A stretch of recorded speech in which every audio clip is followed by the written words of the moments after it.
Welcome back to Zooming In at the UnPopulist. I'm Landry Ayers. In a piece for our new project Executive Watch, Walter Olson, senior fellow at the Cato Institute's Robert A. Levy Center for Constitutional Studies, clarified the dangers of a recent presidential memo from the Trump administration, which accuses prominent law firms of grossly unethical misconduct and threatens them with severe penalties, such as revoking security clearances and cutting off federal contracts. Speaking with the director of Executive Watch, Rob Tracinski, Olson explains how, under the guise of promoting accountability for frivolous, unreasonable, and vexatious litigation, this move threatens the current means of accountability relied on by judges and undermines the independence of the entire legal profession. We hope you enjoy. You just did a really good piece in the UnPopulist on the ongoing attacks by the Trump administration on basically the entire legal profession. And I want to sort of walk through what these attacks are. So it starts with several executive orders targeting specific law firms and targeting them for revocation of security clearances, revocation of access to public buildings. I want you to talk about what those punishments are and why they're so devastating for these big firms. Okay. We will start then with the 4 or perhaps more individual spite orders, as I've called them. And we can get on to Trump's rationalization for why these firms were chosen in a moment. But big law firms intend to serve not only individuals and small businesses, but also large corporations, and usually, therefore, have departments dealing with a lot of different things that a big corporate client might need. So they will typically have some employment lawyers and some tax lawyers. And in many cases, in really just about all cases, they will do some regulatory practice where they will represent the company at federal agencies of different sorts. Now, the security clearance part comes in most obviously if you've got any defense contractors, but also, security clearances wind up being necessary for a much wider range of legal work than you might think, for various employment and individual lawsuits where someone's employment file includes classified material because they're in some national security sector, which can even be a thing that doesn't involve the government. And likewise, wide range of disputes between companies and the government, both contract disputes, for example, and really lots and lots of other things. If you don't have a security clearance, then you can't represent your client in a lot of the ways in which they need to be represented. So that's one big chunk. And then the second big chunk, which relates closely to it, is going after government contractors. And the most minor part of this is that the law firms themselves can't have government contracts. Well, in most cases, they didn't have government contracts. It was their clients that had government contracts. But although each order is somewhat different from the others, they typically go after saying that the law firm must not represent government contractor on the contracted work, or else they will review the contract for possible cutting off that contractor.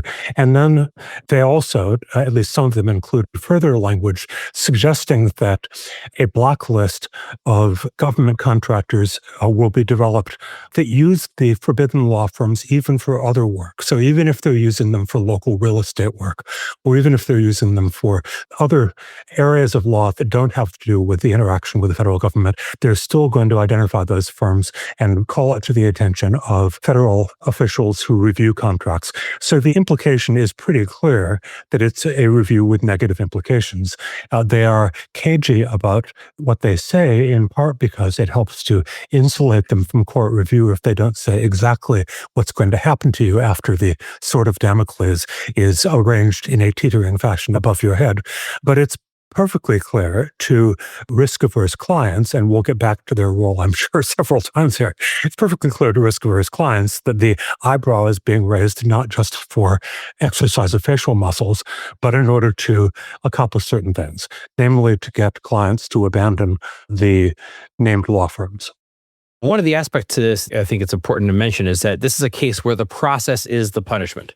So let's say that you're one of these named law firms, and you decide, I'm going to fight this in court. And some of them are fighting this in court. And you might spend 6 months, you might spend a year fighting this in the courts. But in the meantime, your risk-averse clients, your big corporations who cannot afford to be punished just for the lawyer they hire, they're going to leave you. You're going to be bleeding cash. You're going to be bleeding money the whole time. So it's one of these cases where this is it's a very typical way of abusing power to bring a lawsuit or abusing legal power is you put somebody through a process where even if they're vindicated at the end, the punishment has already been meted out just by going through the process. Exactly. And so for each of these firms, they have had to do a calculation of how long can we survive the departure of clients, possibly augmented by the departure of some lawyers who go off to greener pastures. For Perkins Coie, the best known early name in this, they are the largest firm in the Pacific Northwest. They are the largest firm in Seattle. And as such, they've got all of these tech clients. Most of the well-known tech clients are Perkins Coie clients. And of course, those companies all have massive government contracts for data work and so forth. And so will it work? Well, we now have a sort of experimenting process in which a couple of firms have folded and a somewhat larger number of firms have not folded, but instead have in 3 cases gone to court and almost immediately got court orders. How effective they are, we will get back to in a moment. Before we move on from what the punishments are, though, I've only gone through a couple of the leading ones. These executive orders, or most of them, purport to forbid the lawyers from entering federal buildings. Now, the most obvious federal building they might want to set foot in is a courthouse.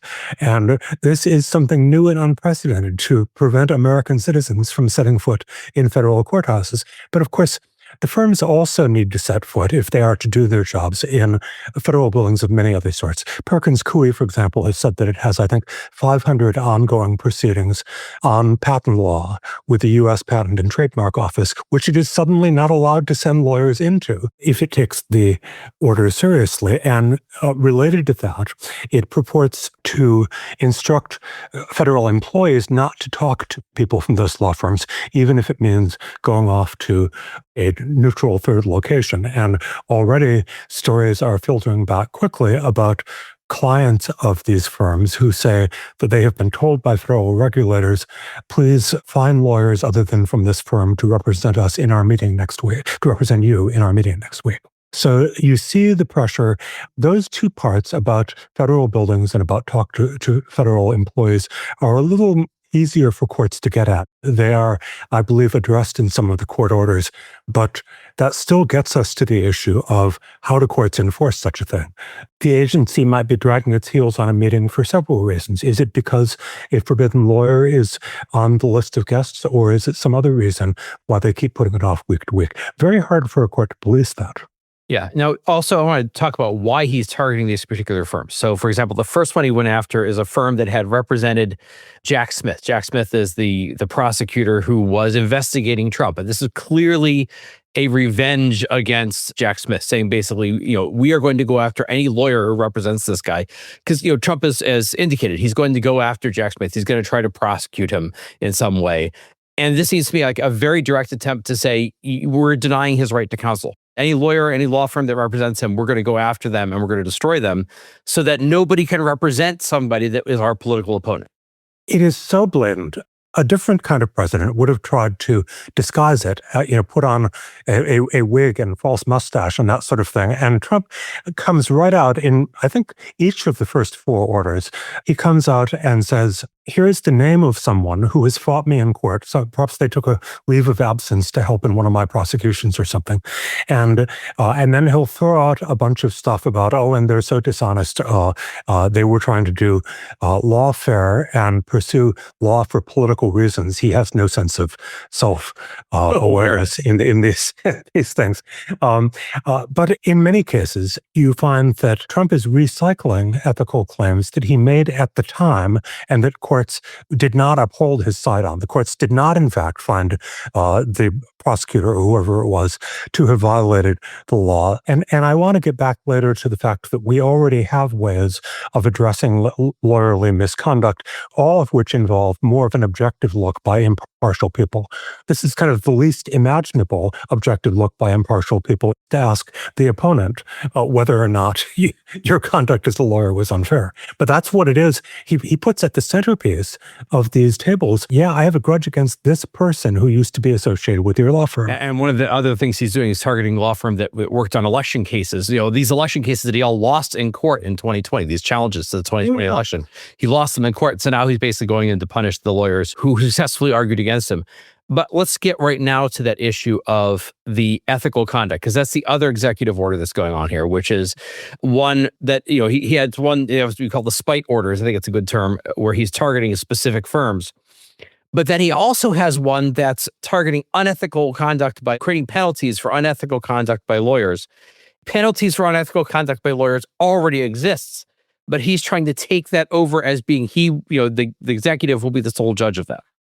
Yeah, and it's couched as a memo rather than an executive order, but it is the attempt to turn into a general ongoing presidential power, a thing that was done on a retail case-by-case basis in the executive orders. And you've described it correctly. Let me say a little bit more about it. He rambles on about his discontents on specifically election law, and I think that's ominous for reasons probably don't require much explanation.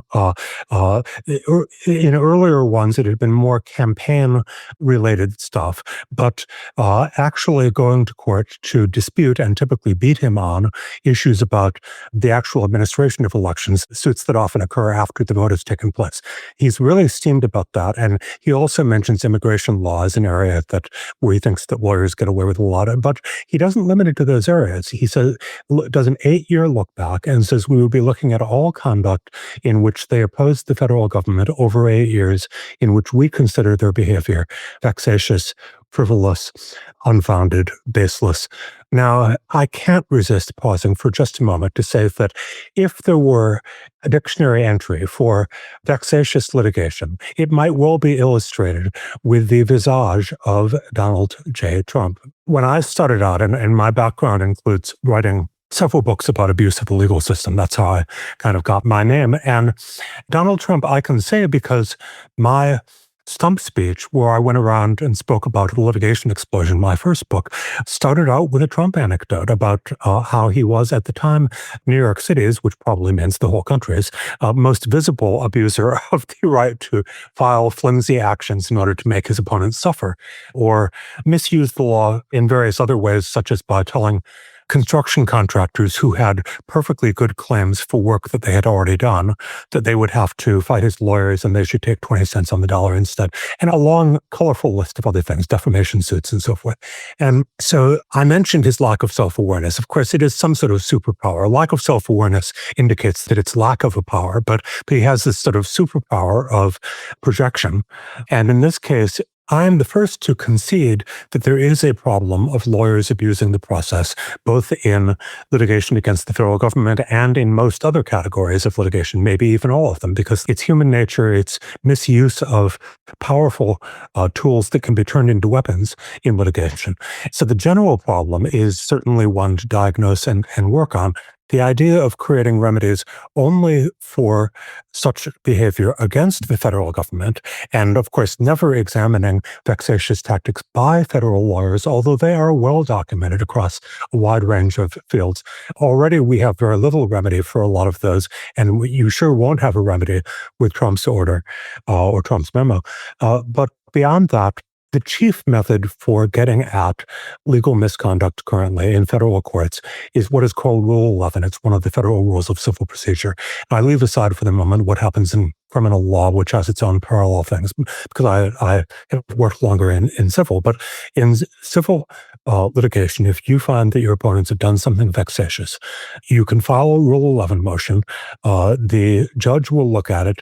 The rules are not as pro-discipline, as pro-sanction as I wish they were. And I've written at some length about why we would do better if we allowed judges a little more extent and flexibility to get a handle on legal misconduct. Nonetheless, they are there. They are set up so that lawyers have a fighting chance of knowing beforehand whether they're violating Rule 11 or not.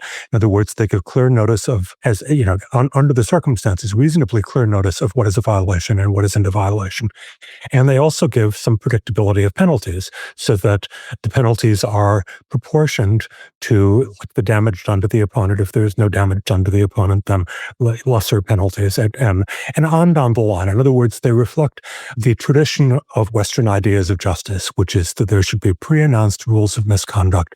There should be an objective finder of fact and finder of law that determines whether you overstep the line. And the penalties, if it comes to penalties, ought to be proportioned and explainable rather than capricious and in the hands of some whim follower, to use a term. And so what Trump is trying to do is to take over the form of sanctions while undercutting all of the things that keeps them within the realm of actual justice. He is most obviously taking away the role of the judge. And what I find so amazing on this is that there is no concession that he shouldn't be handing down these orders in cases where he raised the issue and a judge ruled against him, saying the lawyer's conduct was not wrong, or in ones where he didn't bother to raise the issue because his chances of getting such a ruling were so slender that he wasn't even going to try it.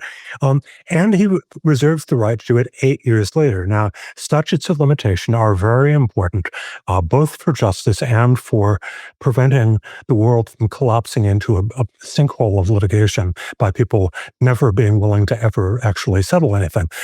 At present, and it's healthy, even if the opposing lawyers got away with some tricks, if you haven't raised it in Rule 11 and the case ends, then the judge is not going to let you come back 7 years later and say, I'm still steamed about this, drag those other lawyers back into court. I want a punishment. Judge is going to say, no, there is the concept of timeliness is especially important for lawyers' behavior, and you needed to raise it at the time, rather than holding it and nursing it along as a grievance and then springing it on them after they have maybe shredded their files and the lawyers involved have left. So you couldn't find a more systematic way to undercut the elements of justice that currently apply to sanctioning of misbehaving lawyers. The thing I wanted to talk about with that also is the way that this is very much an attempt to usurp the power of the courts. And I find it interesting that Trump has this idea. He's been complaining about judicial review, basically saying the court shouldn't be able to pronounce upon or limit in any way what happens in the executive. But then he's now saying, I should then be able to go in and dictate to judges how things are done and what's able to be done and who's able to argue in their courtrooms. Yeah. His contempt for the separation of powers and for the Constitution generally knows no bounds, like his intended power, which knows no bounds. So he has come up with ways of attacking the separation of powers that, I have to hand it to him, are novel. As far as I know, no president has attempted to interfere with the free functioning of the judicial branch in this way. There, have been some other types of challenges, but it is so obviously at odds with the Anglo-American tradition, and really it's a much wider tradition of countries that have had free courts, that lawyers are to be left fearless, because without fearless lawyers, you are not going to get people to take positions that are unpopular with the king or his court in the sense of his key advisors and allies and oligarchs.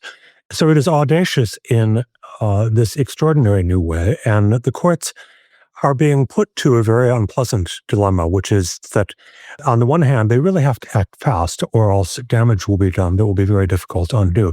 On the other hand, genuinely novel issues are being pitched at them, and judges understandably don't want to resolve novel, important issues on the fly. They don't want to have to come up with something that may make permanent, important constitutional law in a weekend. So you see in this and in other areas where he is trying extraordinarily aggressive moves that vary from existing precedent, you see that the courts squirming this way. And you see in the procedural tangles, and we have all turned into, I think, more of an expert than we ever were on things like the difference between a temporary restraining order and a preliminary injunction. Who had to know about that before? And now it's turning out to be the stuff of daily court news. And the courts, I will say, the federal courts, which have almost entirely been the ones to do this, I think they've acquitted themselves very well. But still, that is their dilemma. Yeah, I think one of the things with almost a service, assuming we get through this to the other side, almost a service that Donald Trump has done for us, is he systematically probed every part of our political system for any weakness in it. And for anything, like he's probing the 22nd Amendment and finding, well, how would you get around the 22nd Amendment if you wanted to run for a third term? He's finding every little difference in wording, every little gap, every little chink, everything that was dependent on norms and customs and not on the law.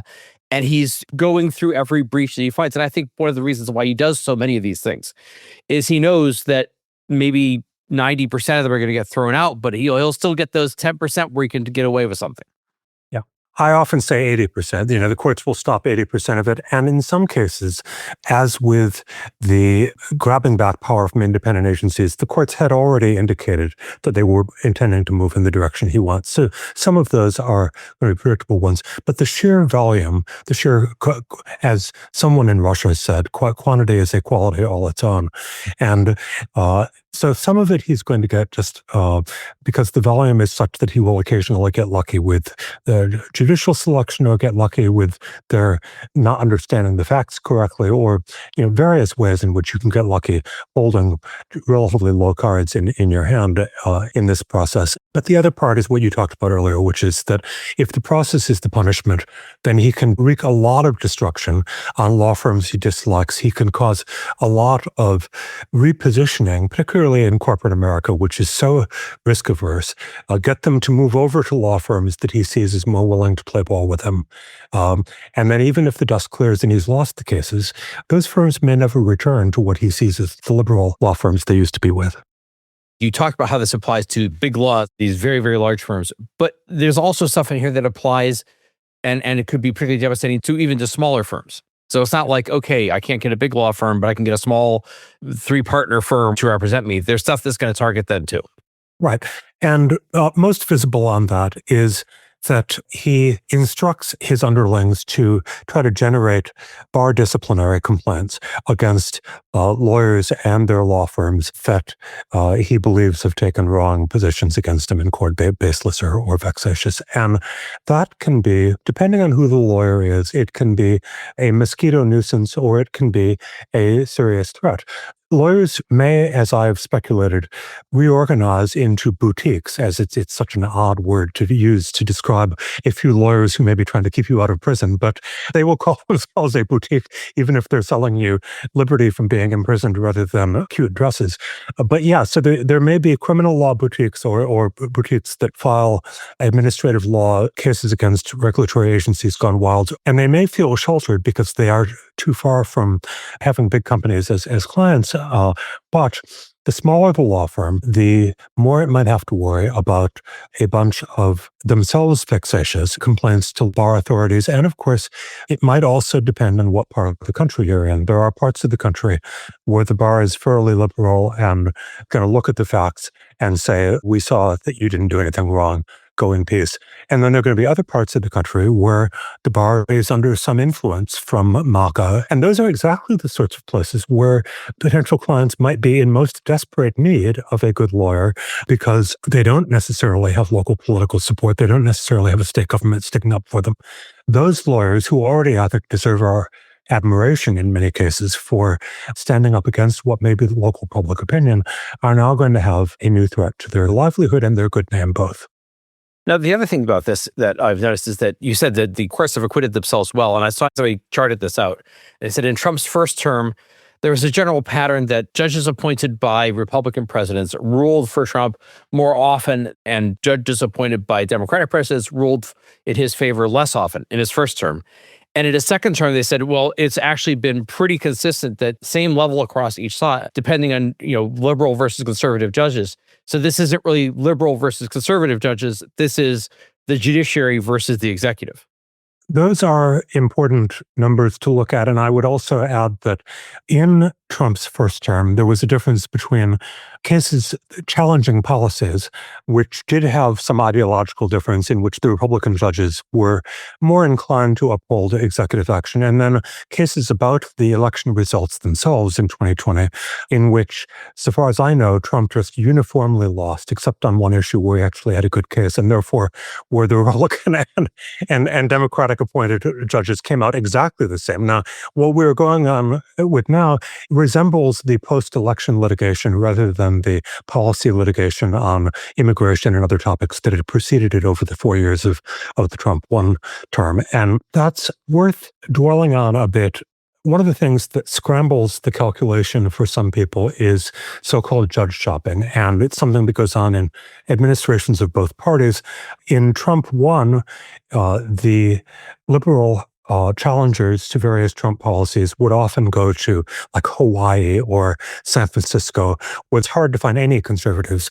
And you still see that somewhat, Rhode Island and some other places. Some of the important early suits against Trump actions have been filed in jurisdictions that seem unusually likely to have federal judges that will hear them. And then, of course, when Biden took over, it all flipped, and the challenges to Biden actions will be filed in Amarillo, Texas. We got to be so familiar with Amarillo, Texas, because there are these single judge federal judicial districts. So all of these national policies affecting people from coast to coast were of special interest to people in Amarillo, to the point where all of those cases had to be heard in Amarillo.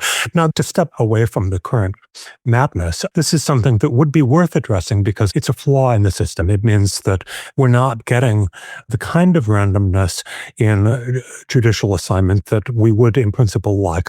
And since the Supreme Court can't review everything, it opens up the possibility that the Fifth Circuit, the one that includes Texas and Louisiana, and which is famously the most conservative, is going to get its way on some things just because not everything can be reviewed by the Supreme Court. And likewise for the liberal circuits that will go in the opposite direction. So yes, there is a background problem here.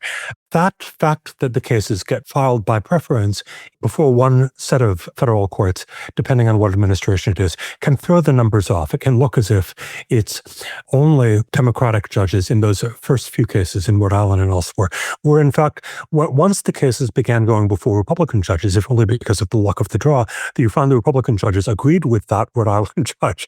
They too, the Bush appointees, both Bush Sr. and Bush W., handed down the last three important decisions, knocking Trump back in federal district court in D.C. They just got the cases by the luck of the draw, but they took a look at those cases. They weren't having it. So something to keep in mind. We have seen in recent years, and my heart has sunk as I've seen, that both Republicans and Democrats, both liberals and conservatives, have been willing to undercut the legitimacy of the legal system for short-term partisan gain. You saw the efforts on the left to pack the court, after they were disappointed with Dobbs and a number of other decisions, to say that the appointment of the last few conservative justices was illegitimate and should be reversed or at least outnumbered. The rest of us were saying, in some cases, but I said this very literally in these words. I said, watch what you're doing. You may need to call on the legitimacy of the courts sooner than you think. What if someone like Donald Trump gets reelected? And this largely fell on deaf ears, not entirely. There was a good article in Vox, of all places, the generally liberal online thing, in which Zach Beecham sort of blew the whistle and to his own progressive co-thinkers, saying, look, once we destroy people's confidence in the judicial branch of government, we can't just recreate it at will if it turns out to be necessary in a constitutional crisis. But voices like his were pretty uncommon. The final question about these attacks on the law firms and this attempt to sort of exert control and prevent people from being able to challenge the government. What can be done? Because one of the things that's striking about this has been the lack of resistance. So like, for example, Paul Weiss, for readers not familiar, that's not one person's name. It's two last names. It's the name of the firm, Paul Weiss. And they went and made a deal with Trump and they caved in. But one thing that struck me when the announcement came out on that is that the top guy, I think his name was Karp at Paul Weiss, had a little line in there about how, well, we reached out to other big law firms to see if they would help us and defend us. And basically they threw us under the bus. You would think that the big law firms would have between them armies of lawyers with which to bury the administration. But instead, some have resisted, but some of them have not. Some of them have knuckled under. So what could be done? One example I saw at the president of Rutgers, because there's similar attacks going on in the universities. And the president of Rutgers says we need to have a consortium of all the universities getting together to fight this together and put our united power behind it. Somebody described it as academic NATO, right? Because the idea is you can't pick us off one by one. If you attack one of us, you have to attack everybody. Should there be a big law in NATO, or is it too late for that? What can be done to stop this? I wish I had better answers to that. And I wish there were time to go into the example of universities, because I admire the impulse, but I wonder, since their budgets are often answerable to state governments and so forth, I wonder whether the New Jersey legislature, of which Rutgers is a state university, would actually authorize the expenditure of funds for the defense of other universities in other states. But leaving that aside, the response of big law has just caused a pit in the stomach for people. It's not as if we were expecting them to be the bravest people in the world, but self-interest is at stake here. Very evidently, these firms themselves, aside from all the principles that they have espoused over the years, or at least that they have spoken over the years, these firms themselves will be less important, will be less respected, will be less looked up to as places that people want to go for validation that they are leading lawyers if Trump gets away with this. Now, the whole legal profession, of course, tends to be demoted to the legal profession in semi-autocracies where getting along with the authorities is more important for lawyers than zealous representation. Lots of bad things lie down that path, but one of them is a diminution of the importance of the legal profession. And what's the point of lawyers when there is no law? Yeah, they're just negotiating plea bargains in a way if they're not allowed to actually try to win for you. And I think someone looked at the 30 largest big law firms and found that none of them, as in zero, had openly expressed support for the 4 firms that had come under attack. The largest firm that has put out a great statement is Kecker and Van Nest of San Francisco, which is well respected, but is not, I believe, one of the top 30 firms. So that, unfortunately, set the tone. It doesn't mean that the individual firms have not resisted. Perkins and Jenner and Block and WilmerHale have all declined to cut deals, have gone to court, have gotten temporary restraining orders. They are individually doing the right things, and more credit to them for doing so. But no one is standing up. It's as if someone decided to refilm the movie Spartacus, except as a farce instead of as a tragedy. And instead of the prisoners each saying, "I am Spartacus, I am Spartacus," they begin sidling away in a mousy way. "I'm not Spartacus." Yeah, he's Spartacus. He's Spartacus, not me. But farcical and yet terribly depressing for the survival of a free republic. I guess the question then is, the grim question is, what happens if they get away with this? What happens if this goes forward and this is not stopped in some significant way? I think it won't take long at all. Indeed, it's already happening for the universe of lawyers available to clients to begin changing. Already, people who have claims against the government based on its various actions of the last 2 months are finding that they can't get as many firms to look at representing them because of this fear.